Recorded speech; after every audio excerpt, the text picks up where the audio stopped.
Assalamualaikum warahmatullahi wabarakatuh. Bismillahirrahmanirrahim. Innal hamdalillah nahmaduhu wa nasta'inuhu wa nastaghfiruh. Wa na'udzu billahi min shururi anfusina wa min sayyiati a'malina. Man yahdihillahu fala mudilla lahu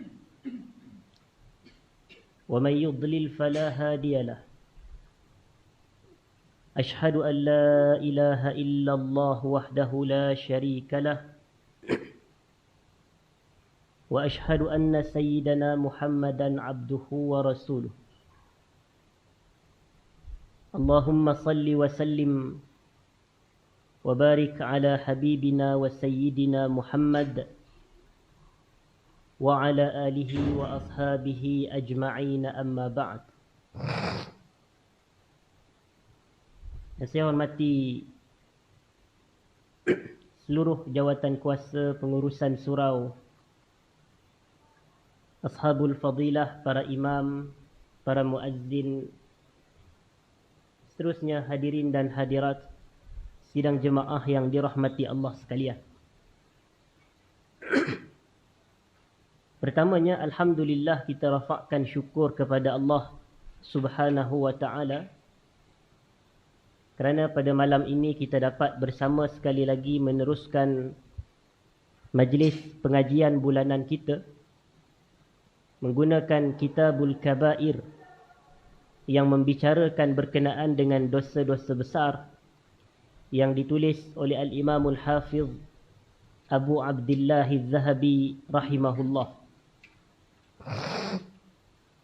Dan majlis kita pada malam ini, hadirin dan hadirat, merupakan majlis kali yang ke-37 pada perbahasan kita terhadap kitab kita ini, dan kita memasuki perbahasan dosa besar yang ke-51.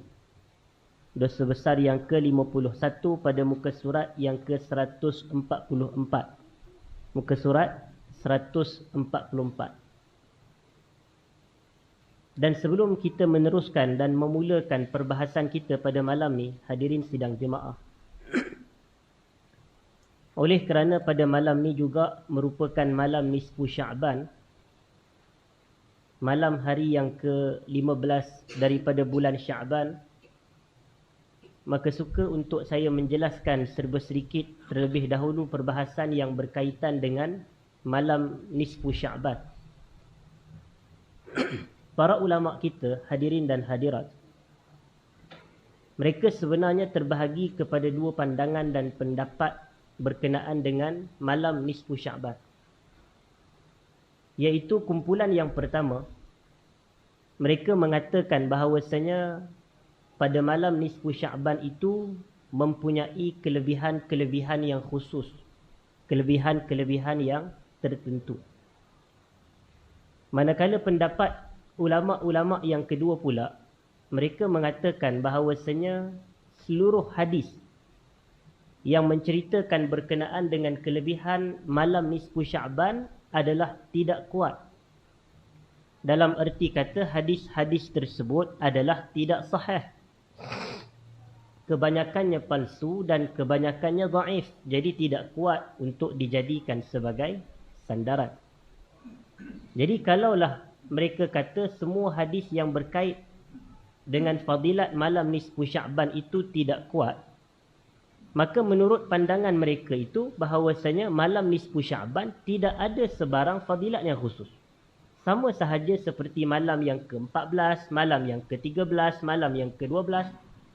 Sama juga dengan malam yang ke-16, ke-17, ke-18 Sya'ban. Maknanya malam nisfu Sya'ban ni, ataupun malam 15 Sya'ban ini, tidak mempunyai sebarang fadilat yang khusus.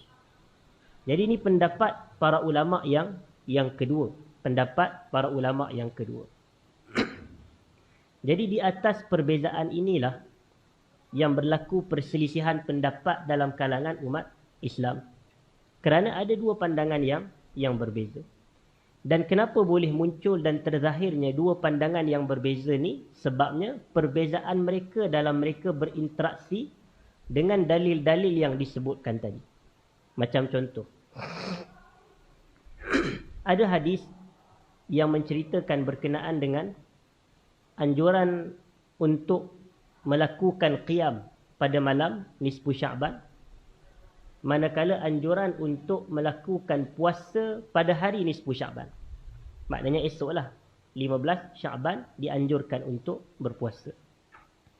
Dan hadis tersebut diriwayatkan oleh Imam Ibn Majah bahawasanya Rasulullah sallallahu alaihi wasallam bersabda, "Idza kanat lailatun nisfi min Sya'ban faqumu lailaha wasumu yaumaha."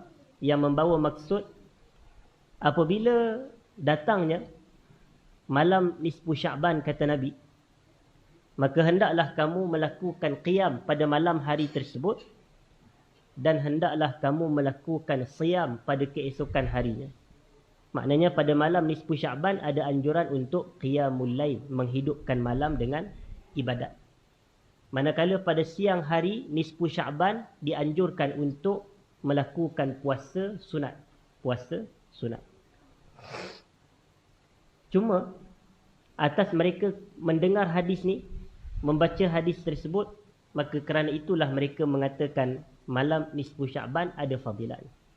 Iaitu kerana ada anjuran untuk qiyam dan ada anjuran untuk berpuasa.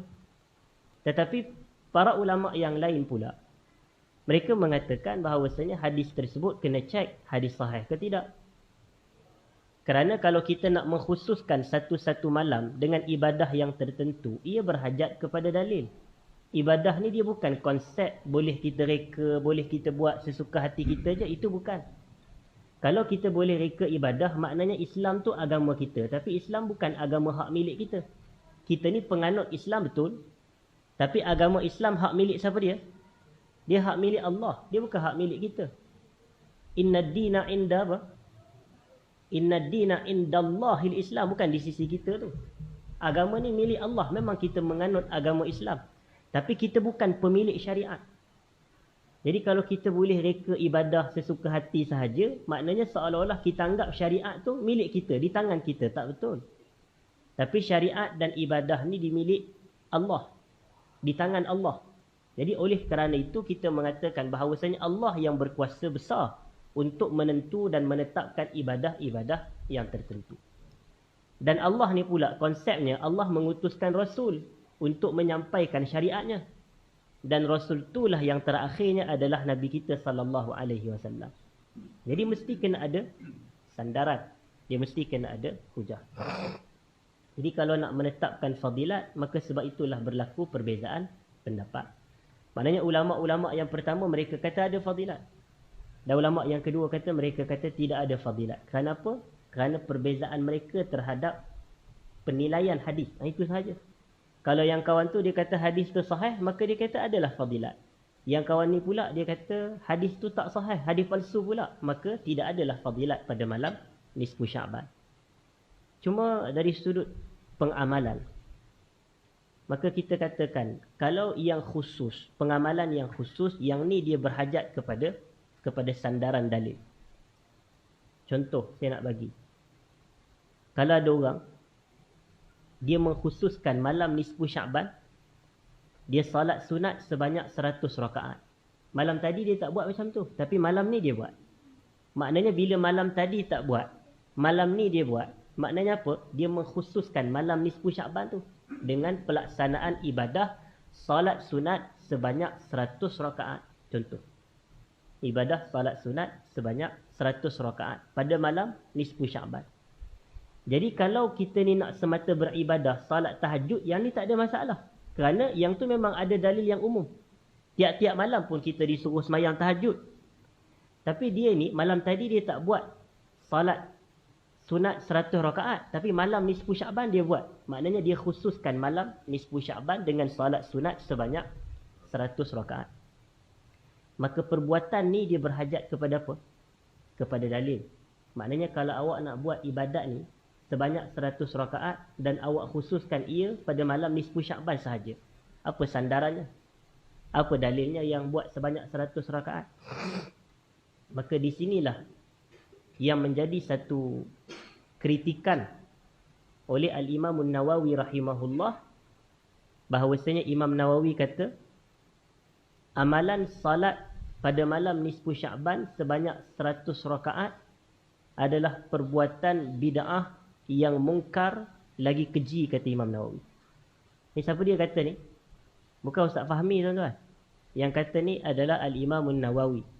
Yang kita baca kitab dia Hadis 40, yang kita baca kitab dia Riyadhus Salihin, yang kita baca kitab dia Al-Azkar, yang kita baca kitab dia At-Tibyan fi Adabi Hamalatil Quran. Ini adalah ulama besar dalam mazhab Al-Imam Syafi'i. Dan dia kata kalau kita buat perkara itu pada malam nisfu Sya'ban, maka ia dianggap sebagai bid'ah yang mungkar. Dia jadi bid'ah bukan sebab semayang malam tu dah. Semayang malam memang dituntut. Tapi di mana yang jadi bid'ahnya? Sebab dia menetapkan 100 rakaat dan dia mengkhususkan malam nisfu Sya'ban baru dia nak buat amalan-amalan seperti itu. Yang ni tak dibenarkan. Yang ni tak dibenarkan. Sebab itu kalau orang tanya, kalau kepada saya secara jujur, macam mana dengan biasa pengamalan masyarakat kita ni baca Yasin 3 kali malam nisfu Sya'ban? Satu, kita kata baca Yasin ni ibadat ke bukan ibadat? Bukan ibadat. Macam mana baca Quran bukan ibadat? Baca Yasin adalah ibadat. Tapi kalau kita nak menetapkan baca Yasin sebanyak 3 kali pada malam nisfu Sya'ban secara khusus, yang ni adalah satu bentuk ibadat yang baharu. Jadi kita tanyalah, kalau ia ibadat, apa sandarannya? Apa sandarannya? Yang nak menunjukkan, sebab ibadat ni milik siapa dia saya kata tadi? Milik Allah. Milik Allah. Jadi kalau Allah pemilik ibadat, Allah utuskan Rasulullah untuk menyampaikan syariat Tuhan. Jadi ada tak dalil yang menyuruh kita ni buat amalan baca Yasin 3 kali malam nisfu Sya'ban? Kalau ada dalil, silakanlah. Tapi kalau tak ada dalil, tak payah buat. Sama macam Imam Nawawi kata tadi. Kalau tak ada dalil yang menetapkan malam nisfu Sya'ban salat sunat 100 rakaat, maka ia jadi bid'ah yang mungkar, bid'ah yang keji, bid'ah yang tercela.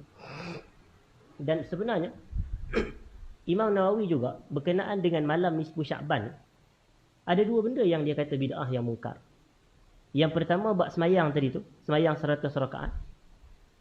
Dan yang keduanya adalah berkenaan dengan pengamalan masyarakat. Kata Imam Nawawi, pada zaman dia berlaku pengamalan masyarakat ni yang mana mereka menghidupkan masjid ni dengan memasang lilin-lilin yang banyak. Lilin.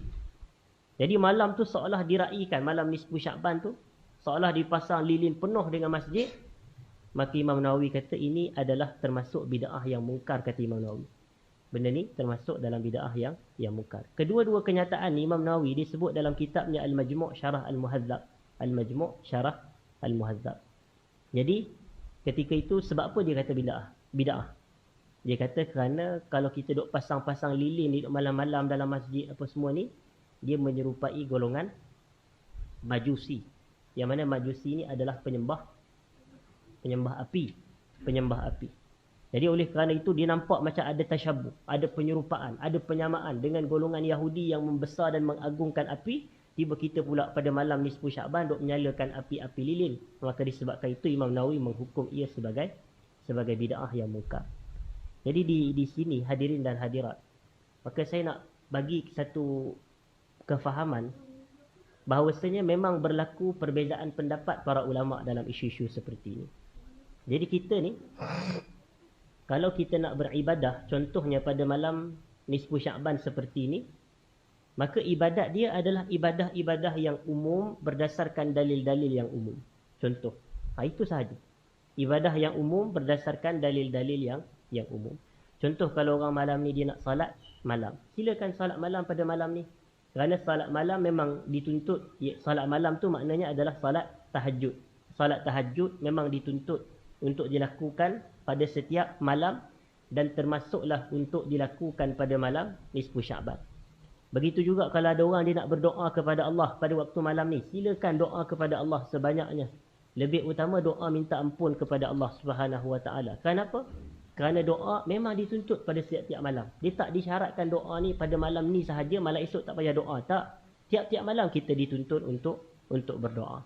Jadi sebab apa? Maknanya kalau ibadah-ibadah yang khusus, dia mesti berhajat kepada dalil. Ibadah yang khusus tu macam mana? Salat 100 rakaat contoh. Itu khusus lah tu. Baca Yasin sebanyak 3 kali. Yang tu adalah ibadah-ibadah khusus. Dan ibadah-ibadah khusus ni dia mesti didatangkan dengan sandaran. Dia mesti ada dalil. Kalau tak ada dalil, tak perlu untuk dia dilakukan. Macam tu sahaja konsep dia dalam beragama. Ada orang, dia kata pula kadang masyarakat kita ni, dia kata, ustaz daripada dia pergi berzina, baik dia baca Yasin 3 kali. Kita kata la ilaha illallah. Itu comparison yang tak betul tu. Kita bukan suruh dia berzina. Tak ada siapa pun suruh orang manusia berzina, minum arak apa semua. Oi, kalau macam tu rosak agama. Maknanya kalau kita boleh reka cipta ibadah main suka hati kita je, maknanya lepas tu kalau orang tanya kenapa awak buat ni, macam kalau dia contohnya dia semayang subuh 4 rakaat. Lepas tu orang pun tegur, Ji kenapa semayang subuh 4 rakaat? Dia kata lebih baik aku semayang subuh 4 rakaat daripada aku mencuri rumah orang. Tuan-tuan boleh terima tak kenyataan macam tu? Mesti kita tak boleh terima. Mencuri rumah orang tu cerita lain. Semayang subuh 4 rakaat tu satu perbahasan lain. Jadi kedua-dua tak dibenarkan. Maksiat pun tak dibenarkan, bid'ah pun tak dibenarkan. Jadi sebab tu kita kena teliti dalam pengamalan dalam masyarakat kita ni. Jadi berbalik kepada isu ni, banyakkan doa kepada Allah pada malam nisfu Sya'ban ataupun malam-malam selain daripada ini. Begitu juga dengan pengamalan-pengamalan yang lain, bacaan Quran, berkenaan dengan qiyamul lail, berkenaan dengan sedekah dan seumpamanya. Wallahu ta'ala a'la wa a'lam. Kemudian kita nak masuk kepada, dan saya harap benda tu perkara tersebut adalah jelas untuk kita semua memahami. Jelas untuk kita semua memahami. Yang berikutnya adalah menyakiti para kekasih Allah dan memusuhi mereka. Menyakiti para kekasih Allah dan memusuhi mereka. Menyakiti ini dalam bahasa Arab disebut sebagai al-iza. Al-iza. Dan iza ni dia boleh berlaku dengan dua jalan ataupun dua jalur. Jalan yang pertama adalah menerusi lidah. Maknanya menyakiti manusia dengan lidah. Dan jalan yang kedua adalah dengan anggota badan kita. Dia sama ada tangan ataupun kaki. Dia sama ada tangan ataupun kaki. Jadi kita ni, kalau kita nak menyakiti seseorang tu, dia sama ada menyakiti orang tersebut dengan lidah ataupun dengan anggota badan kita. Merujuk kepada tangan dan kaki. Sebab itu yang paling utama. Kalau dengan tangan dia memukul orang, kalau dengan kaki dia menendang atau menyepak terajang orang lain. Tapi tak adalah pula orang menyakiti dengan perut dia. Adakah orang yang menyakiti orang lain dengan perut dia? Biasa kita tak tengoklah benda tu berlaku. Jadi biasanya merujuk kepada tangan dan kaki. Dan menyakiti siapa dia ni, yang dilarang ni, disebut yang termasuk dalam dosa besar adalah menyakiti para kekasih Allah. Menyakiti para kekasih Allah. Dan para kekasih Allah tu, dalam nama lainnya adalah merujuk kepada para wali Allah. Para kekasih Allah, dalam nama lain merujuk kepada para wali Allah. Istilah awliya Allah. Dan apa makna wali? Apa makna wali? Wali ni adalah orang yang mendapat wilayah daripada Allah. Wali adalah seseorang yang mendapat wilayah daripada Allah. Dan apa pula makna wilayah? Maka wilayah maknanya daripada bahasa Arab. Al-wilayatu adalah an-nusratu wal-mahabbah. Orang yang mendapat pertolongan dan kasih sayang Allah. Itulah wali Allah. Jadi sebenarnya hadirin dan hadirat, bila kita kata wali ni adalah individu sebenarnya. Wali adalah individu. Jadi individu yang mendapat wilayah daripada Allah. Dan wilayah tu adalah benda. Apa dia bendanya? Dua benda tadi. Yang pertamanya adalah pertolongan Allah. Yang keduanya adalah kasih sayang Allah. Jadi seseorang yang mendapat pertolongan dan kasih sayang Allah, maka mereka adalah para wali Allah. Para wali Allah. Dan kita juga sebenarnya dituntut untuk berdoa mendapatkan wilayah daripada Allah. Maknanya kita kena doa nak dapatkan kasih sayang dan pertolongan Allah. Sebab itu kita baca dalam bacaan doa kunut, yang kita baca sama ada dalam salat fardu subuh ataupun kita baca dalam salat witir, iaitu sesudah salat tarawih selepas berlalunya 15 hari yang terawal daripada bulan Ramadan, maka mulai pada malam yang ke-16 kita salat tarawih dan sesudahnya witir, dan pada witir tu dibaca doa kunut. Jadi dalam dua keadaan tersebut kan kita ada baca satu doa tu, wa tawallani fi man tawallait. Doa wa tawallani fi man tawallait adalah doa minta wilayah Allah. Minta wilayah Allah. Kita kata, ya Allah, berikanlah aku ini wilayah bersama dengan golongan yang mendapat wilayah daripada-Mu. Dan apa itu wilayah? Saya kata tadi ada dua. Yang pertama adalah pertolongan Allah. Yang keduanya adalah kasih sayang Allah. Jadi kalau kita minta wa tawallani fi man tawallait, kita nak supaya Allah sayang kita dan Allah tolong kita. Dan apa sebab sebenarnya kita nakkan sangat wilayah daripada Allah ni? Sebabnya juga kita baca dalam bacaan doa kunut tu, kita kata fa innahu la yadhillu man walait. Fa innahu la yadhillu man walait. Sesungguhnya orang yang mendapat wilayah daripada-Mu ya Allah tidak akan hina. Dia tidak akan hina. Maknanya golongan yang Allah sayang, golongan yang Allah bantu dan tolong, maka dia tidak akan hina. Maka sebab itu yang kita nak sangat menjadi para wali Allah ni. Cuma kepahaman masyarakat kita ni, dia tak jelas tentang konsep wali yang sebenar. Bila kita kata wilayah ni adalah orang yang mendapat kasih sayang Allah dan pertolongan Allah, tetapi para wali Allah tu dia ada ciri-cirinya. Dia ada ciri-cirinya. Dan inilah yang kadang-kala masyarakat kita ni dia keliru tentang siapakah dianya ataupun apakah ciri-ciri wali Allah. Hatta dalam masyarakat kita pun, kalau kita tanya kepada dia apa itu ciri wali Allah, maka dia pun mesti akan jawab tentang perkara-perkara yang supernatural. Supernatural. Maka dia pun bagi tahulah, oh, wali Allah ni boleh terbang di langit, contoh. Wali Allah boleh berjalan atas air. Wali Allah ni kalau dia terjun PNB 118 tu tak mati, contoh. Sebab kenapa PNB 118? Tu yang paling tinggi dekat negara kita sekarang ni. Jadi kalau dulu mungkin KLCC ataupun mungkin TRX, tapi sekarang dah ada yang lebih tinggi, maka kalau dia terjun daripada itu tak mati dia. Kita kata, oh, itu ciri wali Allah. Ataupun kalau dia duduk di tengah-tengah landasan kereta api tu kena langgar ETS, tak mati dia. Itu ciri wali Allah. Kena tembak tak lut. Itu ciri wali Allah. Itu siapa dia punya pandangan dan kefahaman? Itu masyarakat kita. Sebahagian dan segelintir.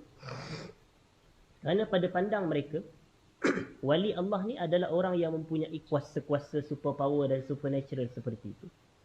Sedangkan itu tak betul. Itu bukan ciri-ciri wali Allah.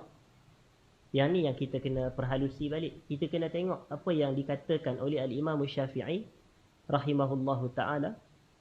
Yang mana kata Imam Syafi'i, idza ra'aitumur rajul yatiru fil hawa wa yamshi 'ala al-ma' fala taghtarru bih, kata Imam Syafi'i, hatta ta'ridu amrahu 'ala al-kitabi was sunnah.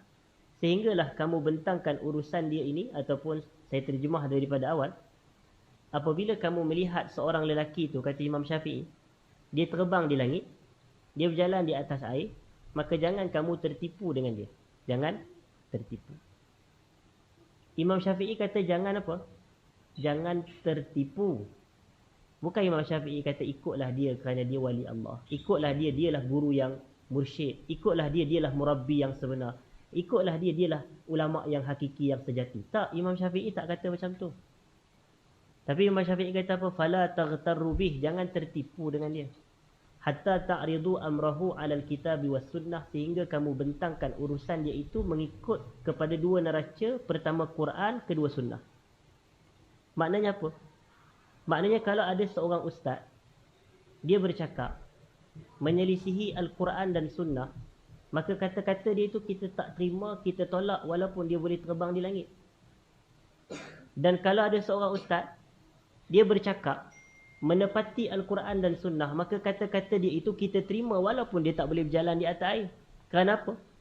Kerana kayu ukur kebenaran bukan boleh terbang di langit dan bukan boleh berjalan di atas air, tapi kayu ukur kebenaran adalah menepati Quran dan Sunnah ataupun tidak. Ni yang kadang orang kita terlepas pandang.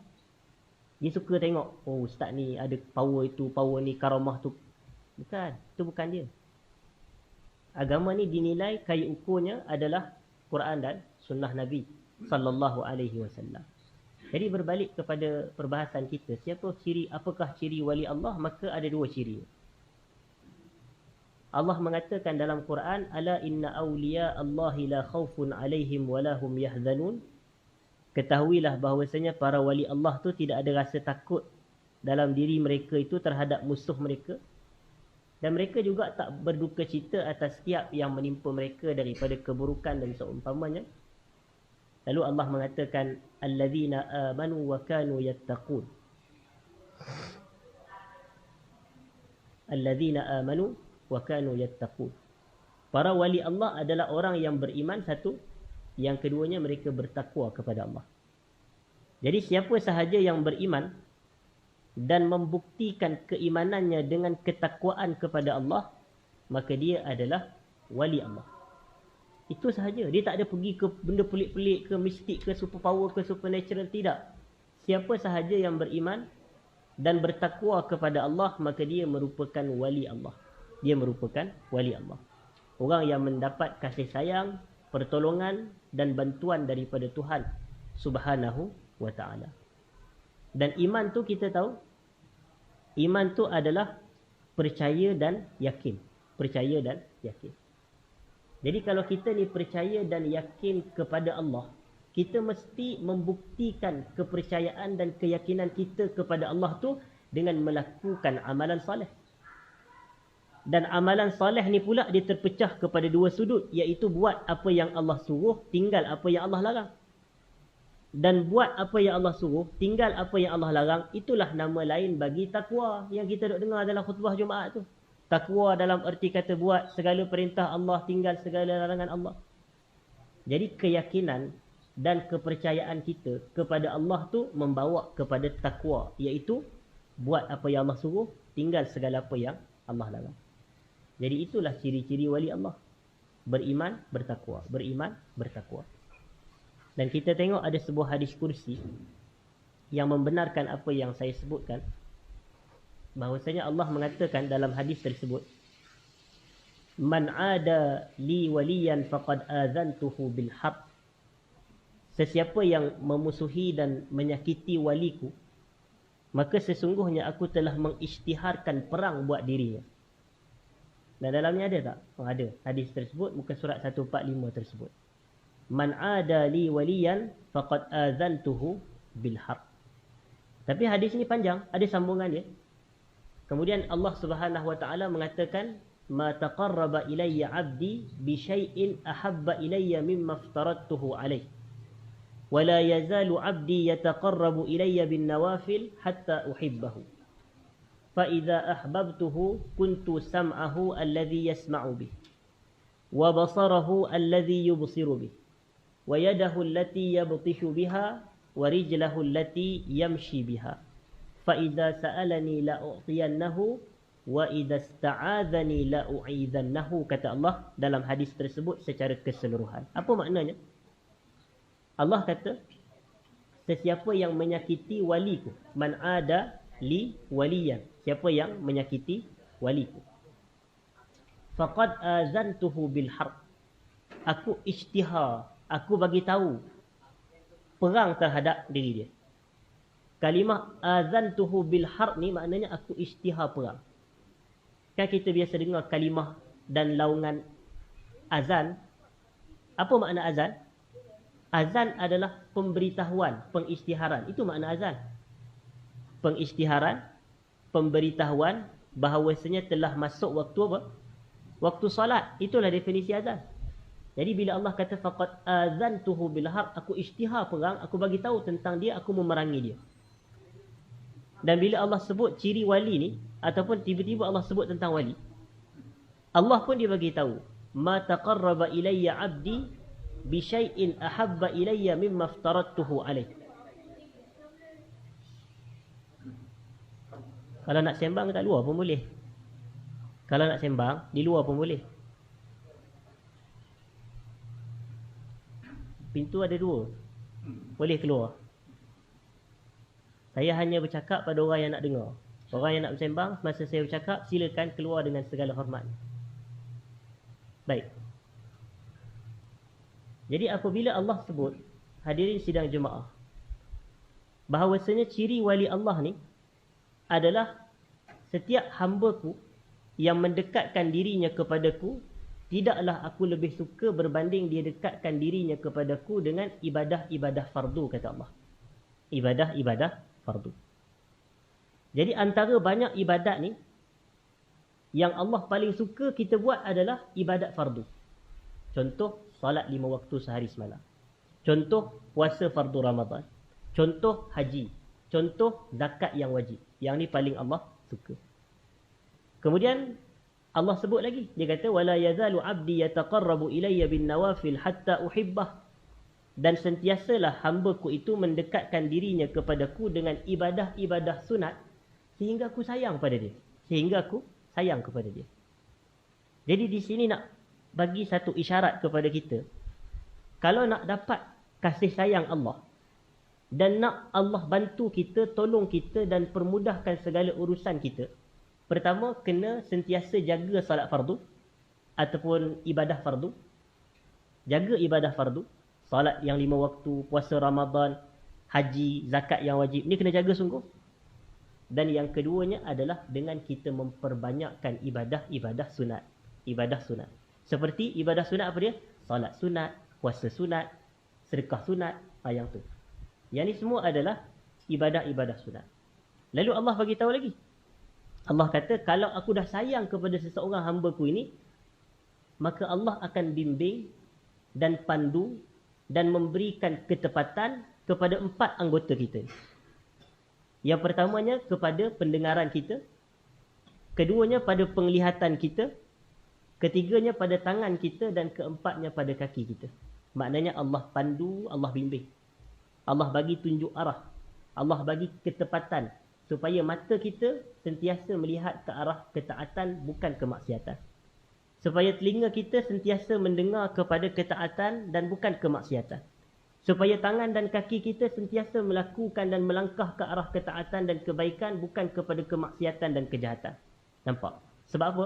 Sebab Allah sayang kita. Jadi macam mana nak dapat kasih sayang Allah tu? Yang saya kata tadi apa? Buat apa yang Allah, buat yang wajib dan perbanyakkan yang sunat. Buat yang wajib, perbanyakkan sunat, itulah takwa kepada Allah. Itulah takwa kepada Allah. Jadi itu yang kita katakan tadi. Dan sambungan hadis tu Allah kata apa? Sekiranya dia berdoa kepadaku, aku akan mustajabkan. Sekiranya dia minta perlindungan daripadaku, aku akan lindungi dia daripada segala mara bahaya dan kekhawatiran dirinya. Jadi nampak. Jadi sebab apa? Sebab ini adalah wali Allah. Wali Allah adalah orang yang beriman kepada Allah dan bertakwa kepada Allah, dan mereka mendapat wilayah Allah, dan makna wilayah Allah adalah kasih sayang Allah dan pertolongan daripada Allah. Itu dia. Dan bila kita tahu seseorang tu adalah orang yang baik, beriman kepada Allah, bertakwa kepada Allah, sentiasa melazimi yang fardu, sentiasa memelihara dan menjaga yang sunat, maka dia adalah para wali Allah. Jadi bila para wali Allah, maka menjadi satu dosa besar kalau kita menyakiti para wali Allah. Dalam arti kata kita memusuhi mereka dengan ucapan kita dan perbuatan anggota badan kita. Tak boleh maki orang-orang soleh. Itu makna dia. Tak boleh pukul orang-orang soleh, orang baik tak boleh pukul. Nanti orang kata orang jahat boleh pukul ke? Tak boleh pukul. Sama juga. Cuma kalau orang yang soleh tu dipukul, Allah akan lebih benci kepada pelaku tersebut. Dosanya lebih besar. Dia sama konsepnya macam kalau contohlah, ada orang maki saya, contoh. Tapi kalau boleh janganlah maki. Cuma kalau ada orang maki saya ni, dia berdosa, menjadikan pelakunya sebagai fasik. Kerana kata Nabi SAW, sibabul muslimi fusuq. Mencaci seorang muslim tu adalah satu kefasikan. Tapi kalaulah cacian yang sama ditujukan kepada bukan saya, tapi kepada Rasulullah SAW, adakah dia fasik ataupun dia jatuh kufur? Ada beza tak? Kita kata ada beza. Maknanya mencaci orang Islam biasa adalah fasik, tapi kalau mencaci maki Nabi adalah kufur. Ada beza tu. Jadi sama je konsep dia. Kalau kita pukul orang jahat, benda tu pun tak dibenarkan tanpa sebarang alasan. Tak boleh pukul orang walaupun dia jahat. Tanpa sebarang sebab, tak boleh pukul dia. Tapi kalau kita pukul orang baik, lagi besarlah dosa dia. Itu maknanya di sini. Kalau kita pukul orang baik, lebih besar dosa dia. Itu yang Allah kata di sini. Allah kata, innal ladzina yu'dzuna Allah wa rasulahu la'anahumullahu fid dunya wal akhirah wa a'adda lahum 'adzaban muhina. Sesungguhnya orang yang menyakiti Allah dan Rasulnya, maka Allah akan melaknat mereka di dunia dan akhirat, serta Allah akan menyediakan buat diri mereka itu azab yang hina di akhirat. Na'udzubillah. Kemudian Allah sambung dalam ayat 58 tu, walladzina yu'dzuna almu'minina walmu'minat bighairi maktasabu faqad ihtamalu buhtanan wa ithman mubina. Sesiapa yang menyakiti orang-orang beriman, baik lelaki dan perempuan, dalam keadaan mereka tak melakukan sebarang perbuatan yang melayakkan mereka dijatuhkan hukuman tersebut, maka sesungguhnya mereka telah memikul satu kebohongan dan juga satu dosa yang jelas lagi nyata, kata Allah Subhanahu Wa Taala. Jadi nampak di sini Allah kata apa? Menyakiti orang-orang beriman dan menyakiti orang beriman. Dan nama lain bagi orang beriman tu adalah wali Allah, para awliya Allah yang beriman dan bertakwa. Dan saya nak pergi kepada hadis yang ketiga tu, faqad barazani bil muharabah, maknanya dalam lafaz yang lain, maka dia telah menentangku untuk satu perang tanding. Muharabah ni maknanya satu perlawanan lah, tapi disebut dalam bahasa ni perang tanding. Satu perlawanan yang melibatkan dua pihak, maka siapa yang berlawan dengan Allah, dialah berada pada pihak yang kalah, dan Allah lah yang berada pada pihak yang menang. Jadi maknanya sesiapa yang menyakiti Allah, maka dia seolah dia nak bertanding dengan Allah. Jadi kalau dia nak bertanding dengan Tuhan, maka dia akan kalah, maka Allah akan sentiasa menang. Sehingga dalam satu hadis yang lain, maka kata Nabi SAW, ya Abu Bakrin, in kunta aghdabtahum laqad aghdabta rabbak. Wahai orang yang beriman, jika engkau telah menyebabkan mereka marah, maka engkau telah membuat Tuhan menjadi marah. Maksudnya kalau kita menyakiti orang-orang yang beriman, dan di sini merujuk kepada orang fakir miskin dari kalangan al-muhajirun, maka orang fakir miskin dari kalangan muhajirun adalah mukmin, orang soleh, orang baik, orang Islam, orang beriman, bertakwa kepada Allah. Maka kalau kita menyebabkan mereka tu marah, maknanya kita menyakiti mereka sehingga mereka menjadi marah, maka secara tidak langsung menyebabkan Allah juga menjadi